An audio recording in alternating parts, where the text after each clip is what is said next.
தெலுங்கு சினிமாவின் முன்னணி நடிகர் பவன் கல்யாண். அவர் துணை முதல்வர் ஆன பிறகு சினிமாவிலிருந்து விலகியிருந்தார்.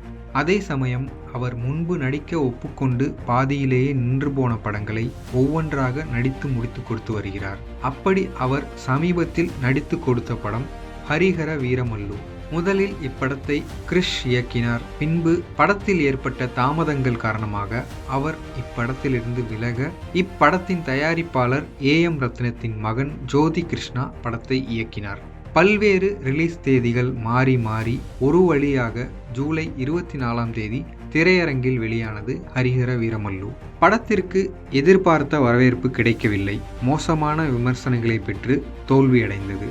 குறிப்பாக படத்தில் இடம்பெற்ற கிராஃபிக்ஸ் காட்சிகள் படு மோசமாக இருப்பது பற்றி பரவலாக பேசப்பட்டது. படத்தின் கிளைமேக்ஸ் காட்சியும் கிண்டலுக்கும் கேலிக்கும் உள்ளானது. படத்தின் கதைப்படி ஹரிஹர வீரமல்லு பாத்திரத்தில் நடித்த பவன் கல்யாண், அவுரங்கசீப் பாத்திரத்தில் நடித்த பாபி தியோல் இருவரும் புயலுக்கு நடுவே சந்திக்கும் போது படத்தின் கிளைமேக்ஸ் வரும். ஆனால் இந்த புயல் சம்பந்தப்பட்ட காட்சிகளில் கிராஃபிக்ஸின் வடிவமைப்பு பலராலும் கேலி செய்யப்பட்டது.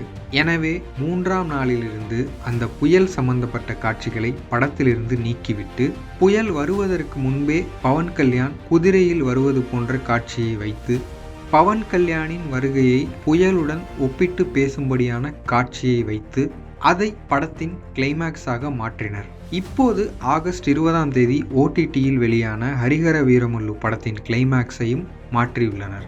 இந்த புது கிளைமேக்ஸில் முன்பு இருந்த புயல் சம்பந்தப்பட்ட காட்சிகளோ அல்லது அதற்கு முன்பு பவன் கல்யாண் குதிரையில் வரும் காட்சிகளோ இடம் பிடிக்கவில்லை. மாறாக அந்த பகுதியை முழுவதுமாக நீக்கிவிட்டு படத்தின் ப்ரீ கிளைமேக்ஸ் சண்டை காட்சி முடிந்தவுடன் அடுத்த பார்ட்டுக்கான டைட்டிலை போட்டு கிளைமேக்ஸாக மாற்றியிருக்கிறார்கள். ஒரு படத்துக்கு 3 கிளைமேக்ஸ்களா என இணையத்தில் பலரும் இதனை கிண்டல் செய்து வருகின்றனர்.